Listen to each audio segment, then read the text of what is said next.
Lord. मैं pastor Manoj Shahu फिर एक बार प्रभु यीशु मसीह के नाम से द स्कूल ऑफ मिनिस्ट्री में मैं आपका स्वागत करता हूं। सेवकाई की पाठशाला में आपका स्वागत है।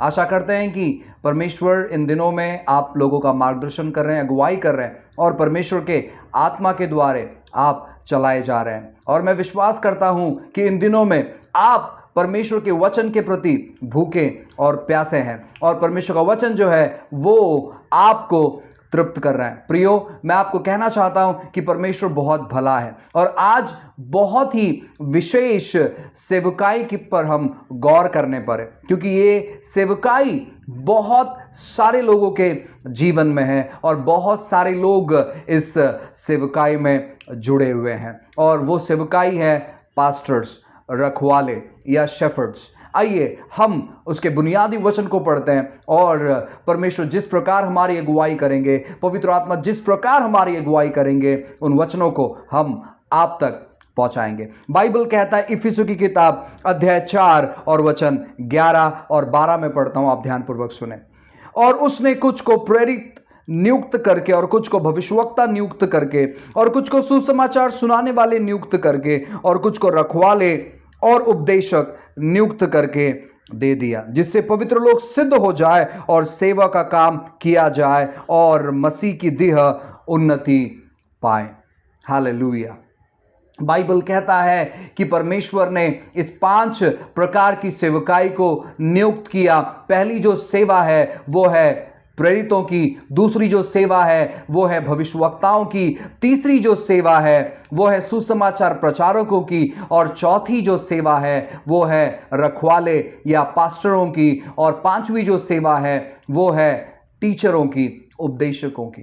प्रियो, बाकी की जो 4 सेवकाई है वो सेवकाई हम उन्हें ट्रैवलिंग मिनिस्ट्री कहते हैं। यानी वो सेवक या सेवकाई वो क्या करते हैं, जो ये 4 प्रकार के लोग हैं, यानी जो प्रेरित हैं, जो भविष्यवक्ता हैं, जो सुसमाचार सुनाने वाले हैं और जो टीचर है, उपदेशक हैं, ये क्या करते हैं, ये अलग अलग जगहों पर जाकर लोगों को सिखाते हैं, लोगों को उभारते हैं। लेकिन पास्टर जो होते हैं, चरवाह जो होते हैं, वो एक ही जगह स्थायिक होते हैं और परमेश्वर ने लोकल लोगों के लिए चर्च को नियुक्त किया है और वहां पर एक पास्टर को, एक रखवाले को वहां पर नियुक्त किया है ताकि परमेश्वर अपने चरवाहों के जरिए वो अपने लोकल लोगों को वो ब्लेस कर पाए, वो आशीषित कर पाए। अगर आप स्थानिक कलीसिया से नहीं जुड़े हैं तो मैं आपको बताना चाहता हूं कि आपको स्थानिक कलीसिया से जुड़ना बहुत जरूरी है। अगर इन दिनों में आप ऑनलाइन प्रीचर्स को देख रहे हैं, ऑनलाइन पास्टर्स को आप फॉलो कर रहे हैं, तो ये बाइबल का तरीका नहीं है।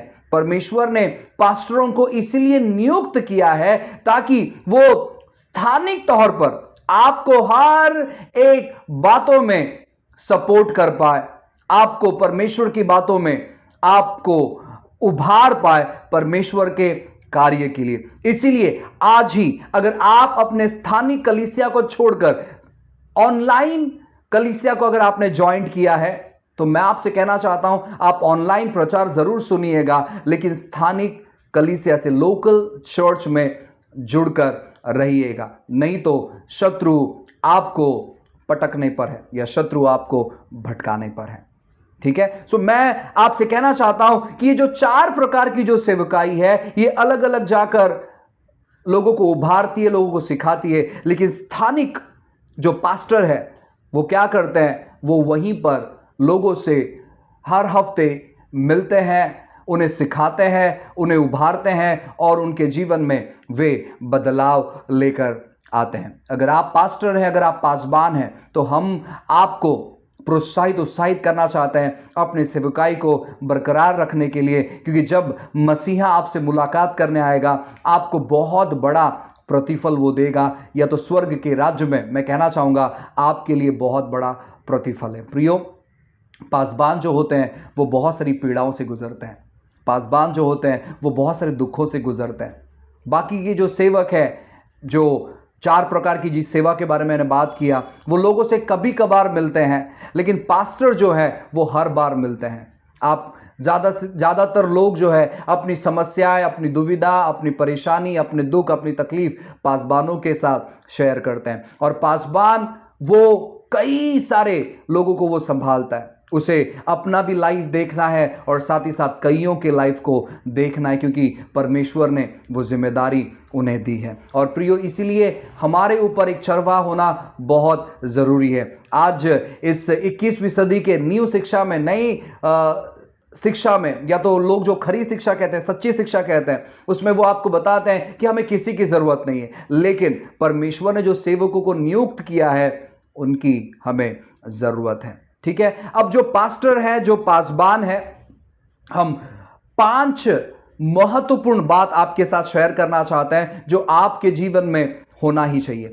बहुत सारी बातें हैं, बहुत सारी चीजें जो हमारे जीवन में होना चाहिए, क्योंकि पिछले कुछ सालों से मैं कलीसिया की अगुवाई कर रहा हूं, मैं एक पासबान हूं और मुझे पता है कि हम कितने सारे दर्द से गुजरते हैं। हम जिनको अपना समझ बैठते हैं, कैसे लोग हमें धोखा देते हैं, लोग हमारे पीठ पीछे बातें करते हैं, लोग हमारे दिलों को तोड़ते हैं, हम जिस पर विश्वास रखते हैं वही हमारे विश्वास को तोड़ते हैं, और बहुत सारी गलत बातें हमारे साथ होती है। लेकिन वो सारी बातें हम एक तरफ कहते हैं क्योंकि हम पूरे ज्ञान से नहीं भरे हैं, हम दिन प्रतिदिन ज्ञान में बढ़ते चले जा रहे हैं, हम बहुत सारी गलतियां करते हैं, बहुत सारे मिस्टेक्स करते हैं, बहुत सारा समझौता करते हैं, कॉम्प्रोमाइज कर लेते हैं, और उसी की वजह से वो सारा चीज हमारे जीवन में हमें अनुभव करने मिलता है। लेकिन जैसे जैसे हम अनुभव में बढ़ते चले जाते हैं, परमेश्वर ढेर सारी बातें सिखाते हैं और एक मजबूत कलीसिया के तौर पर वो हमें तैयार करते हैं। तो अगर आप एक पासबान हैं तो ये 5 बातें आपको अपने जीवन से जोड़ लेना है, अपने कलीसिया से जोड़ लेना है, अपने शिक्षाओं से जोड़ लेना है और अपने दर्शन से जोड़ लेना है। ठीक है, 5 बातें। सबसे पहली बात मैं आपको बताना चाहता हूं कि वो 5 बातें हम जोड़ने से पहले, सबसे पहली बात, हमारा जो उदाहरण है या हमारा जो प्रेरणा है वो स्वयं यीशु मसीह है। बाइबल कहता है, अगर आप पढ़ना चाहोगे, यूहन्ना की किताब अध्याय 10 उसका 11 नंबर का वचन में ऐसे लिखा गया, यीशु कहते हैं, अच्छा चरवा मैं हूं, अच्छा चरवा भेड़ों के लिए अपना प्राण दे देता है। यीशु कहते हैं कि अच्छा चरवा मैं हूं, और अच्छा चरवा क्या करता है? अपने भेड़ों के लिए अपना प्राण दे देता है। और यीशु ने ये जो बात उन्होंने कही, उन्होंने साबित करके भी बताई कि यीशु मसीह ही एक अच्छा चरवाहा है। और आपको मालूम है, अगर आप पासबान हैं, आपको भेड़ों के लिए अपना जान नहीं देना है, क्योंकि आप नहीं दे सकते, लेकिन आपको अपने भेड़ों के लिए समय देना है। आपका सबसे बड़ा जो उदाहरण है वो यीशु होना चाहिए। वो किस प्रकार अपने भेड़ों से प्यार करते थे, वो किस प्रकार अपने भेड़ों को उभारते थे, वो किस प्रकार अपने भेड़ों की रखवाली करते थे, वो किस प्रकार अपने भेड़ों को चराते थे। इन चीज़ों पे आपको फोकस करना है, इन चीज़ों पे आपको ध्यान देना है, इन चीज़ों को आपको फॉलो करना है। आपका सबसे बड़ा जो उदाहरण है वो यीशु होना चाहिए। बहुत सारे पासबान हमारे लिए उदाहरण है। आज के समय में बहुत सारे अच्छे पासबान हैं जो परमेश्वर ने अपने दिह में नियुक्त किया है, और वो बहुत बेहतरीन तौर पर सेवकाई को कर रहे हैं। आप जरूर उनका सुने, आप जरूर उन्हें फॉलो करें, उसमें कोई समस्या नहीं है। लेकिन सबसे प्रथम आपको यीशु को रखना है, और यीशु के शिक्षाओं को रखना है, और यीशु के उदाहरण को रखे। वहां पर भी यीशु किस प्रकार एक अच्छा चरवाहा है और किस प्रकार वो अपने आप को वहां पर प्रकट करते हैं, आप सीख सकते हैं। और भी ढेर सारी वचन है जो आप देख सकते हैं स्क्रीन पर एक अच्छे चरवाहा के बारे में। लेकिन जब बात आती है हमारे बारे में, तो हम इन 5 टीचिंग्स को अपने जीवन से जोड़ना है, इन 5 बातों को अपने जीवन से जोड़ना है। या तो मैं कहना चाहता हूं कि ये 5 बातें हमारे जीवन में होना चाहिए एक दर्शन के तौर पर। पहला जो बात है वो है कि हम जो पास्टर्स हैं, चरवाहा है, वो अपने भेड़ों को जानने वाले चाहिए। यानी हम अपने भेड़ों को व्यक्तिगत तौर पर जानना चाहिए। बाइबल कहता है वचन 14 में ऐसा लिखा है, यूहन्ना की किताब 10:14 में ऐसा लिखा है, अच्छा चरवाहा मैं हूं, मैं अपनी भेड़ों को जानता हूं और मेरी भेड़ मुझे जानती है।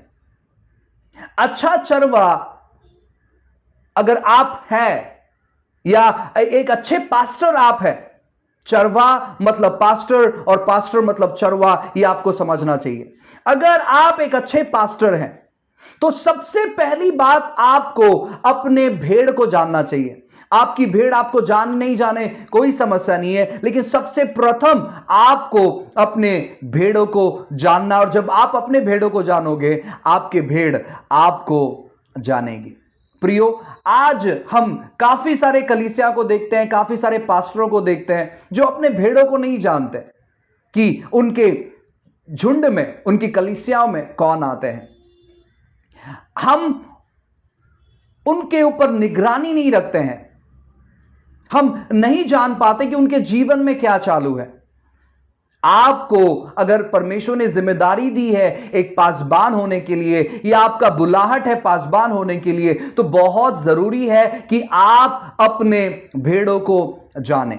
प्रियो, बहुतायत बार हम पास्टर भेड़ों को जानने का प्रयास करते हैं, लेकिन बहुत सारे जो हमारे विश्वासी है, बहुत सारे जो बिलीवर्स है, बहुत सारे लीडर्स है, वो हमें अपने बारे में बताना नहीं चाहते हैं, या तो फिर कुछ ना कुछ वो गैर समझ कर बैठते हैं, वो बात अलग है। लेकिन आपको अपने कलीसिया के हर एक व्यक्ति के बारे में जानना चाहिए। आप कैसे जान सकते हैं? उनसे संगति करते हुए, उनसे बातें करते हुए, उनकी बातों को सुनते हुए, उनकी बातों को जानते हुए आप उनको जान सकते हैं, आप उनको समझ सकते हैं, आप उनके बारे में जान सकते हैं। इसलिए आपको क्या करना है? आपको अपने भेड़ों को जानना है।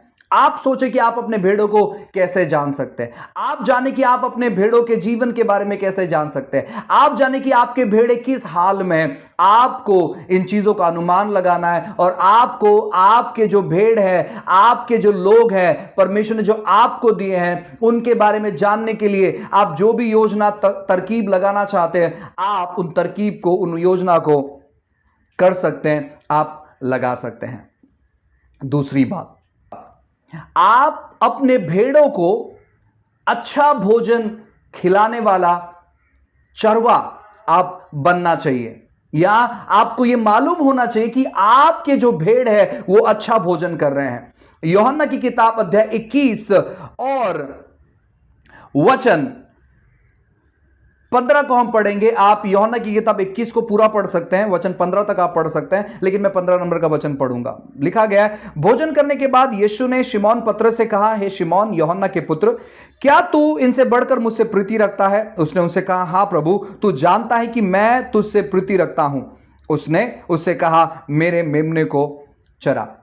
अब जब आप यूहन्ना की किताब अध्याय 21 को पढ़ोगे, वहां पर यीशु मसीह पुनरुत्थित होने के बाद पतरस और कुछ चेलों से मिलते हैं, जहां पर पतरस और चेले यीशु की सेवा को छोड़कर वो अपने कामकाज में लग गए थे।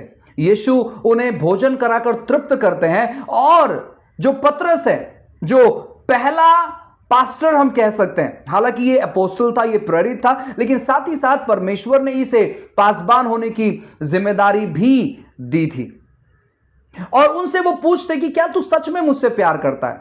अगर तू मुझसे प्यार करता है तो मेरे मेमनों को, मेरे भेड़ों को तू चरा। और यीशु यहां पर 3 बार उसे सवाल करते हैं, क्योंकि उसने 3 बार नकारा था, इसलिए यीशु उसे 3 बार सवाल करते हैं। और जवाब में जब पतरस जवाब देता है तो यीशु का एक ही रिप्लाई होता है कि तू मेरे भेड़ों की रखवाली कर, तू मेरे भेड़ों को चरा, तू मेरे मेमने को चरा। अगर आप यीशु से सच में बहुत प्यार करते हैं, तो जो लोग यीशु ने आपको दिए हैं, जो लोग आपके पास हैं, उनको आप अच्छे भोजन से तृप्त करें। और आप अच्छे भोजन से कैसे उन्हें तृप्त कर सकते हैं? आप स्वयं अच्छे भोजन से तृप्त हो जाएं।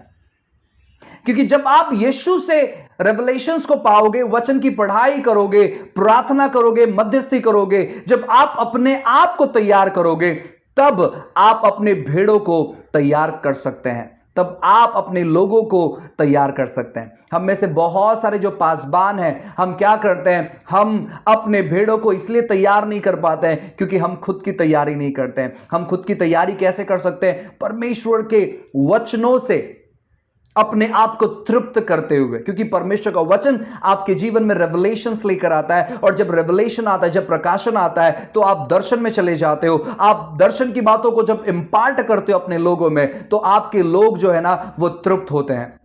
एक सेवक ने ऐसे कहा था कुछ समय पहले कि जिसके पास हरी घास होती है उसके पास भेड़े आते हैं। यानी जहां पर हरी घास है वहां पर भेड़े हैं। जहां पर परमेश्वर का वचन ताजे तौर पर सिखाया जाता है वहां पर भेड़ आकर्षित हो जाती है। और भी कई कई गलत जगहों पर भेड़ आकर्षित होती है। मैं आने वाले समय में उन सभी चीजों के बारे में जरूर आपको बताऊंगा कि कैसे पास्टर के पास से लोग चले जाते हैं, समस्या क्या होता है, मसला क्या होता है, क्यों लोग ईमानदार नहीं रह पाते हैं, क्यों वो कलीसिया के विरोध में उठते हैं, पास्टरों के विरोध में उठते हैं। वो हम कोई और दिन हम आपको सिखाएंगे बहुत ही जल्दी स्कूल ऑफ मिनिस्ट्री में। लेकिन इस समय हम आपको यह बताना चाहते हैं कि आपको क्या करना है। आपको अपने आप को तृप्त करना है परमेश्वर के वचन से, प्रार्थना से, मध्यस्थी से, ताकि आप अपने लोगों को उभार पाए, ताकि आप अपने लोगों को सिखा पाए। यह थी दूसरी बात। तीसरी बात, आपको क्या करना है, आपको अपने लोगों के लिए उदाहरण का कारण बनना है। बाइबल कहता है, जब आप पढ़ोगे पहला पत्रस अध्याय 5 और वचन 1 से 3 आप पढ़ सकते हैं, लेकिन मैं 2 पढ़ना चाहूंगा, आप उसे सुने। लिखा है कि परमेश्वर के उस झुंड की जो तुम्हारे बीच में है रखवाली करो, और यह दबाव से नहीं परंतु परमेश्वर की इच्छा के अनुसार आनंद से, और नीच कमाई के लिए नहीं पर मन लगाकर। तीसरा नंबर का वचन भी इंपॉर्टेंट है। जो लोग तुम्हें सौंपे गए हैं उन पर अधिकार ना जताओ, वरन झुंड के लिए आदर्श बनो। प्रियो, अपने आप को सेटल करने के लिए, अपने आप के जीवन में अच्छी बातों को देखने के लिए आपको लोगों पर जबरन नहीं करना है। काफी बार हम जो पास्टर हैं वो इन बातों को नहीं जान पाते हैं। प्रियो, आपको किसी भी तौर पर कॉम्प्रोमाइज नहीं करना है। अगर आप सेवकाई के लिए बुलाए गए हैं तो आपका जो दृष्टिकोण है वो परमेश्वर पर रहना चाहिए, चाहे आपकी जरूरतों के बारे में हो, चाहे किसी भी चीज के बारे में हो, क्योंकि परमेश्वर किसी का कर्जदार नहीं है।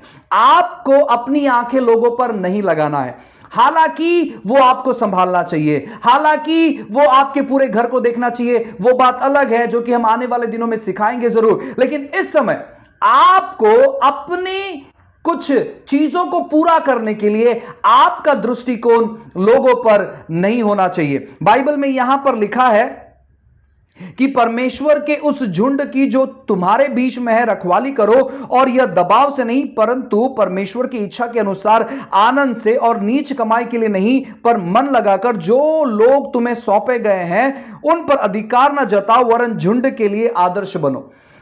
पास्टर जो होते हैं वो एग्जाम्पल होना चाहिए, वो उदाहरण होना चाहिए। लेकिन बहुत सारे लोग उदाहरण नहीं होने की वजह से उनकी भेड़ जो है कहीं और चले जाती है। अब बहुत सारे पासबान हैं जो अपने आप को नाना प्रकार की समस्याओं में डुबा लेते हैं, और वे अपने आप को बराबर से नहीं संभालने के कारण या अपने आप को नहीं परिवर्तित करने के कारण वे बहुत सारे कर्जे में, बहुत सारी समस्याओं में, बहुत सारी दुविधाओं में, बहुत सारी दिक्कतियों में, बहुत सारी उलझन में और बहुत सारी अनेक बातों में फंस जाते हैं। और वे क्या करते हैं, वे अपना हाथ फैलाते हैं लोगों की तरफ, और वे क्या करते मालूम है, वे लोगों को कहते हैं अगर तुम मेरी आवश्यकताओं को पूरी नहीं करोगे तो तुम पर श्राप आ जाएगा, ऐसे होगा वैसे होगा, और गलत तौर पर वो लोगों को मैनिपुलेट करते हैं अपनी अभिलाषाओं को, अपनी गलत कामों को देखने के लिए। वो कहते हैं मैंने तुम पर प्रोफेसी किया है, मैंने तुम्हें इतने दिनों में संभाला है, तुम्हें ये करना है, तुम्हें वो करना है। वो बहुत ही गलत तौर पर, ऐसे बहुत सारे लोग हैं, सब नहीं है लेकिन ऐसे बहुत सारे लोग हैं। प्रियो, मैं आपको सलाह देना चाहता हूं। अगर आप ऐसे दुविधा में हैं, मुझे पता है कि बहुत सारे जो पास्टर्स हैं वो बहुत सारी दुविधाओं से गुजरते हैं, बहुत सारी परेशानियों से गुजरते हैं, बहुत सारी दिक्कतों से गुजरते हैं, लेकिन वो अपना वक्त जो है वो प्रार्थना में बिताते हैं और परमेश्वर उनकी सारी जरूरत पूरी करते हैं। लेकिन ऐसे कुछ लोग हैं जो गलत तौर पर लोगों को मैनिपुलेट करते हैं, और जब लोग उनको छोड़कर चले जाते हैं तो वो उन पर आरोप लगाते हैं, और फिर वे दूसरे पास्टरों को कहते हैं कि उसने मेरा भेड़ चुरा लिया। कोई आपका भेड़ चुरा नहीं सकता है प्रियो। जो बातें परमेश्वर ने आपको दी है, कोई शैतान, कोई इंसान चुरा नहीं सकता है। जो लोग परमेश्वर ने आपको दिए हैं वो कोई चुरा नहीं सकता है। कभी कभार लोग भटक जाते हैं, कभी कभार लोग जो है ना जंगल में गुम हो जाते हैं, लेकिन वो वापस आपके पास आएंगे जब उनको पता चलेगा कि अन्य लोग कैसे हैं या अन्य चरवाहा कैसे हैं, वो जरूर आपके पास आएंगे। लेकिन आप एक उदाहरण का कारण बनो। मैंने अपने सेवकाई में एक बातों को सीखा है, वो यह है कि अपनी अपेक्षा जो है वो परमेश्वर पर लगाए रखो, क्योंकि वो सर्वोत्तम चीजों से आपको ब्लेस करते हैं, वो सर्वोत्तम चीजों से आपको आशीषित करते हैं। लेकिन जब आप अपनी अपेक्षाएं मनुष्य पर लगाकर रखोगे, वो जरूर आपके जीवन में कुछ ना कुछ देंगे, लेकिन वो उतना बेस्ट नहीं होगा, वो आपकी अपेक्षाओं को पूरी नहीं करेगा, और वो बातें चोट पहुंचाने वाली बातें रहेगी। इसलिए अपनी अपेक्षाओं को परमेश्वर पर लगाए रखो। आप एक उदाहरण का कारण ठहरो प्रियो। आप ऐसा कोई बात नहीं करोगे जो आप दूसरे को जबरदस्ती करते हो अपनी इच्छाओं को पूरी करने के लिए। बहुत सारी बातें, जैसे कि मैंने कहा कि हम बहुत सारी गलतियां करते हैं। मैंने बहुत सारी गलतियां की, इसका मतलब है कि मुझे लगा कि मेरे जो लोग हैं वो ऐसे नहीं होने चाहिए, तो मैंने उनको कुछ बातों को शेयर किया तो उनको वो चीज़ पसंद नहीं आया। वो कहते कि पास्टर आप हमारे व्यक्तिगत जीवन में किसी प्रकार की बातें नहीं करें। और फिर मैंने सोचा चलो कोई प्रॉब्लम नहीं है, हम व्यक्तिगत तौर पर लोगों को नहीं बताएंगे, लेकिन अगर वो मेरे साथ जुड़े रहना चाहते हैं, अगर वो मेरे सेवकाई के साथ जुड़े रहना चाहते हैं, तो कुछ टर्म्स एंड कंडीशंस को उन्हें फॉलो करना है। कुछ लोगों को कोई प्रॉब्लम नहीं है अगर उनके साथ कोई दुर्व्यवहार हो रहा है। उदाहरण के तौर पर मैं अपने आप को सुरक्षित रखना चाहता हूं, जैसे कि अगर मैं कहीं ट्रैवल करता हूं तो मेरे साथ कोई महिला, अगर मैं अकेला ट्रैवल कर रहा हूं तो मैं कोई अकेले महिला के साथ कभी ट्रैवल नहीं करता। अगर मैं ऑटो में जा रहा हूं तो मैं अलग दूसरे कोई महिला को साथ में लेकर नहीं ट्रैवल करता। अगर मैं बाइक पर जा रहा हूं तो मैं नहीं चाहता हूं कि मेरे साथ कोई अलग दूसरी कोई महिला या कोई बहन ट्रैवल करे। मैं किसी को भी छू कर बात नहीं करता हूं, खास करके वे लोग जो हमारे ऑपोजिट सेक्स के हैं, या तो फिर जो लोग महिला हैं या बहनें हैं, मुझे वो बात पसंद नहीं है। तो बहुत सारी बातें, मैं लोगों से पैसे नहीं मांगता हूं कि आप मुझे पैसे दें।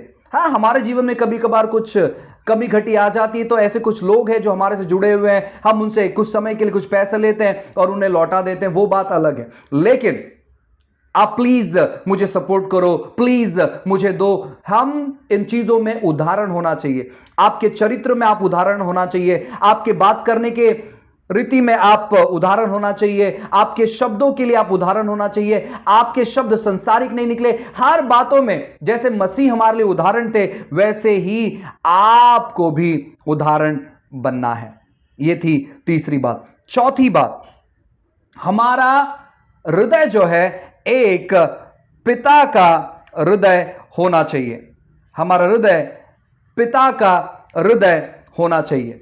प्रियो, जितने भी सेवक हैं उनका हृदय जो है पिता का हृदय होना बहुत जरूरी है। बाइबल कहता है, दूसरा तिमुथी की किताब अध्याय 4, और आप पूरा अध्याय 4 पढ़ सकते हैं, लेकिन मैं 2 नंबर के वचन को यहां पर भी पढ़ना चाहूंगा। लिखा है कि तू वचन का प्रचार कर, समय और असमय तैयार रहे, सब प्रकार की सहनशीलता और शिक्षा के साथ उल्हाना दे और डांट और समझा, क्योंकि ऐसा समय आएगा कि लोग खरे उपदेश को ना सह सकेंगे, पर कान की खुजली के कारण अपनी अभिलाषाओं के लिए, ठीक है, ये वचन बहुत बड़ा है, आगे भी है, और ये अलग टीचिंग्स में मैं नहीं जाना चाहता हूं, मैं मुद्दे की बात करना चाहता हूं। वचन 2 में ऐसे लिखा है कि तू वचन का प्रचार कर, समय और असमय तैयार है, सब प्रकार की सहनशीलता और शिक्षा के साथ उल्हाना दे और डांट और समझा। प्रियो, हमारा हृदय अगर पिता का हृदय नहीं है, हमारा हृदय अगर कोई मनुष्य का हृदय है, तो हम क्या करेंगे मालूम है? हम सोचेंगे हमें मनुष्य से कुछ लेना देना नहीं है। लेकिन पिता का हृदय जो होता है, वो होता है प्यार करने के लिए, वो होता है समझाने के लिए, वो होता है डांटने के लिए, और वो होता है उभारने के लिए, क्योंकि आप उनके जीवन में उन्नति देखना चाहते हैं। एक पिता अपने बच्चों को केवल अपने गोद में लेकर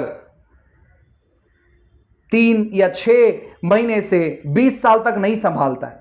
वो क्या करता है, जब बच्चे छोटे रहते हैं वो उन्हें संभालता है, लेकिन धीरे धीरे धीरे जब बच्चे बड़े होते हैं वो उसी प्रकार उनके साथ व्यवहार करता है, ताकि वो कुछ बातों को सिखा पाए और बच्चे कुछ बातों को सीख पाए। वैसे ही अगर आप एक चरवाहा है, तो आपके अंदर पिता का हृदय होना चाहिए, इंसान का हृदय नहीं। आपको प्रार्थना करना है कि प्रभु मेरा हृदय जो है वो पिता का हृदय बनाए, प्रभु मेरा हृदय जो है पिता का स्वभाव में आ जाए। परमेश्वर अपने हृदय को मेरे हृदय में बढ़ाए, मेरा जो हृदय है वो मनुष्य का हृदय ना रहे, लेकिन मेरा जो हृदय है वो पिता आपका हृदय रहे। आपको प्रार्थना करना है। जब आपका हृदय पिता का हृदय होता है, आप बहुत सारी चीजों को सहन करते हो। आपको मालूम है बहुत सारे पास्टर जो है ना, वो सहन नहीं करते। अगर उनके चर्च के किसी लोगों ने उनके बारे में कुछ बात किया, तो वो सीधा उनके मुंह पे तमाचा मार देते हैं अपने शब्दों के द्वारा, वो सीधा उन्हें गिरा देते हैं, वो सीधा अपना रिश्ता तोड़ देते हैं और बहुत गलत तौर पर व्यवहार करते हैं। इसीलिए मैं आपको बताना चाहता हूं कि अपना हृदय जो है पिता के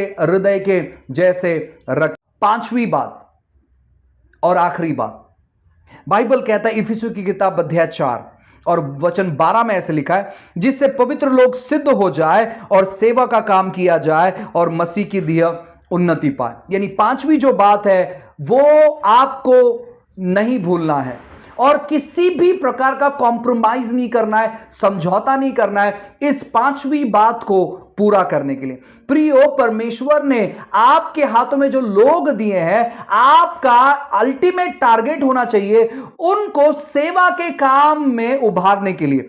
आज बहुत सारे जो पास्टर्स हैं वो अपने लिए एसोसिएट बना लेते हैं, अपने सहकर्मी बना लेते हैं, अपने चेले बना लेते हैं, जिसमें गलत बात नहीं है। लेकिन आपको उनको अपने चेले नहीं बनाना है, आपको अपने सहकर्मी नहीं बनाना है, आपको उनको अपने साथ खड़ा करना है परमेश्वर के राज्य को आगे बढ़ाने के लिए, क्योंकि यह परमेश्वर का उद्देश्य है। आप कुछ समय तक उन्हें अपनी बातों को सिखा सकते हो, आप उन्हें अपडेट कर सकते हो, या जो भी बात आपने उनको सिखाया वो अच्छी बात है, लेकिन आपको साथ ही साथ उनको उभारना है कि जो बोझ आपके अंदर है परमेश्वर के लोगों को तैयार करने का, वो बोझ में या उन बातों में आप उनको बढ़ाना चाहिए, उन बातों में आप उनको उभारना चाहिए, क्योंकि परमेश्वर यह चाहते हैं कि आपको जो लोग दिए हुए हैं आप उन्हें प्रशिक्षित करें। बहुत सारे लोग,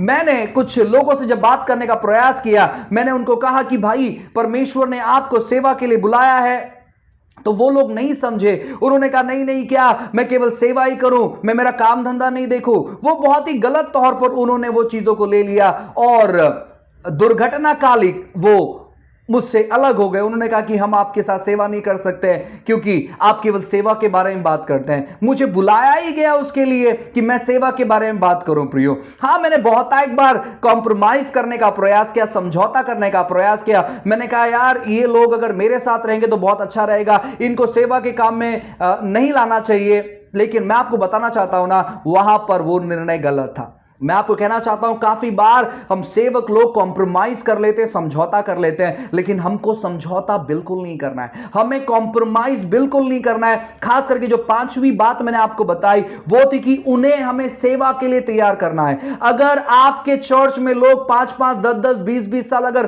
केवल बैठे ही रहे हैं, इसका मतलब है कि आप उन्हें प्रिपेयर नहीं कर रहे हैं, आप उन्हें तैयार नहीं कर रहे हैं, आप उन्हें बढ़ावा नहीं दे रहे परमेश्वर के राज्य को आगे बढ़ाने के लिए। आपको क्या करना है? आपको कॉम्प्रोमाइज नहीं करना है, आपको समझौता नहीं करना है, आपको परमेश्वर की बातें उनके अंदर भरनी है और उनको सेवा के लिए लगाना है। प्रियो, अगर शुरुआत के पहले साल, यानी अगर आपके कलीसिया में कोई लोग आते हैं और वो लोग आना चालू करते हैं, आपको मालूम पड़ जाता है कि इन लोगों ने मसीह को ग्रहण कर लिया है, ये लोग अच्छे से जड़ पकड़ रहे हैं, अगर उनके मसीह पहले साल में, यानी उनकी जो मसीह जीवन की शुरुआत है उस पहले साल में अगर आप उन्हें सेवा करने के लिए नियुक्त नहीं करते, अगर आप उन्हें सेवा का जिम्मेदारी नहीं लेते हैं, तो आने वाले 20 साल में भी वो सेवा नहीं कर पाएंगे। इसलिए उनके शुरुआत के समय में ही आप उन्हें धीरे धीरे कर आप उनको क्या करना है, आप उनको सेवा का रिस्पॉन्सिबिलिटी जो है, जिम्मेदारी जो है वो सिखाना चाहिए, क्योंकि आने वाले दिनों में वो बेस्ट सेवक बन सकते हैं। इसलिए मैं आपको सलाह देना चाहूँगा, बिना कोई समझौता के, बिना कोई कॉम्प्रोमाइज़ के, ये पांचवी बात जो है, जो लोग परमेश्वर ने आपको दिए हैं, उन लोगों को आपको अच्छे तौर पर प्रशिक्षित करना है परमेश्वर की सेवा करने के लिए। मैं आशा करता हूं कि ये वीडियो आपके लिए आशीषित रहा है। अगर आपके लिए वीडियो आशीषित रहा है तो आप इसे ज़रूर, इस चैनल को आप सब्सक्राइब करें, आप लाइक करें, आप शेयर करें, आप कमेंट करें, और शेयर उन लोगों तक करें जो लोग आज पासबान है लेकिन जान नहीं पा रहे कि किस प्रकार वे अपनी कलीसिया को उभारे या डेवलप करें। मैं आपको प्रोत्साहित करना चाहूँगा हमारी किताबों को खरीदने के लिए। मैं आपको प्रोत्साहित करना चाहूँगा, अगर आप पासबान हैं और आपको लगता है कि इस समय हम जुड़कर सेवकाई कर सकते हैं, हम आपका स्वागत करना चाहेंगे कि आप हमारे साथ जुड़े और सेवकाई करें। हम साथ में मिलकर प्रभु के राज्य को आगे बढ़ाएंगे। God bless you. प्रभु आपको आशीष करें।